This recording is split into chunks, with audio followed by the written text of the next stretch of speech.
Good evening, students. Today I will start a new chapter of your syllabus, that is the pressure in fluid. Okay, so before going to this chapter, let us just discuss what you mean by the pressure. So what is pressure?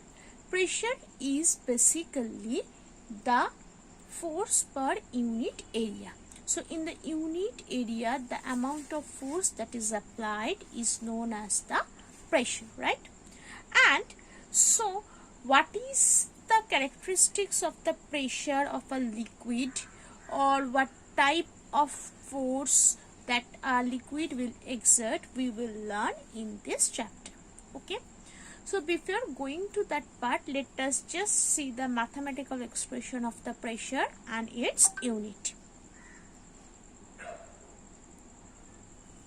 So basically the pressure P is defined as force per area, right? So as it is force per area, so SI unit will be Newton per meter square and CGS unit will be dyne per centimeter square. Okay, hopefully up to this okay. Now the thing is, what is thrust? Before going to the liquid pressure, we have to know what is thrust. Thrust is basically a force. You can say that thrust is nothing but a force. But the thing is that, suppose a particular point is there, various amount of force is being acting on this point, right? But what is the thrust, or why we called a special force that is thrust? The thing is that the thrust is the force that is applied perpendicularly to the surface. Okay, when a surface is there and on that surface a force is applied normally or perpendicularly, then it is known as the thrust. So for the thrust, you can say that the perpendicular or normal force acting on a surface is known as thrust. Okay,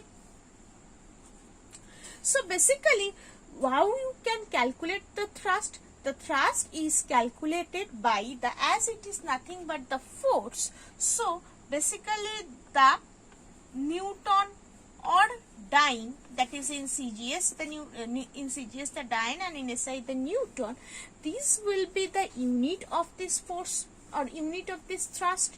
So this thrust can be calculated as the weight of the body. So when we are taking a body, and if the body is applying a perpendicular force on that surface, I consider this as a surface, and a perpendicular force is being applied on it, then we can say that whatever the weight of this body is the thrust that is exerted by this body on the surface. Okay, hopefully it is clear to you. Now coming to the unit, already I have discussed. Now the thing is that Newton and dyne is the unit of force. So how you can define the thrust?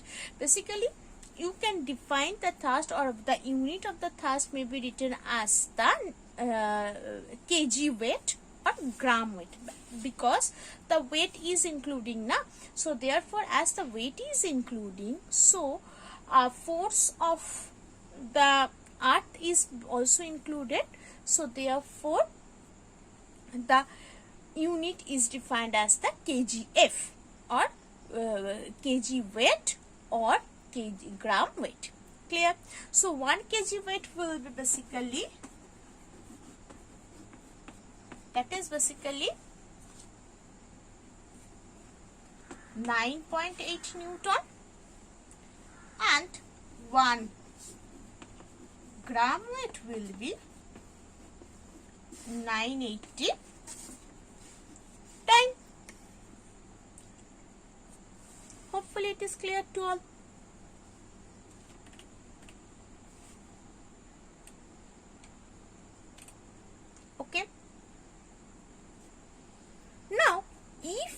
want to define the pressure in terms of thrust. So, as pressure is defined as the force per unit area and thrust is nothing but one kind of force, so you can say that pressure is defined as thrust per unit area.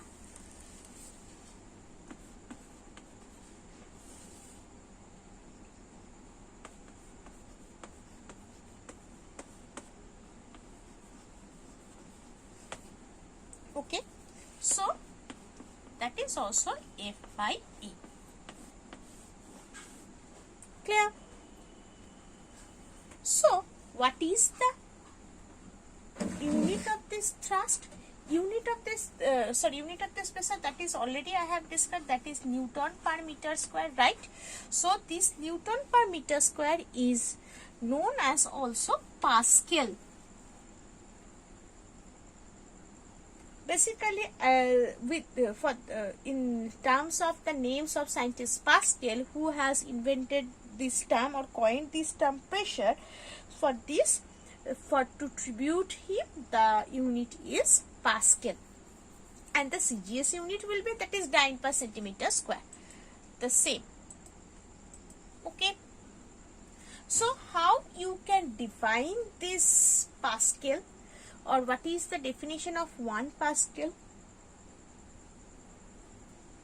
So you can define this 1 Pascal as if in a 1 meter square area, if 1 Newton force, the amount of force that is applied to 1 meter square area, then the amount of force is known as the 1 Pascal. Okay.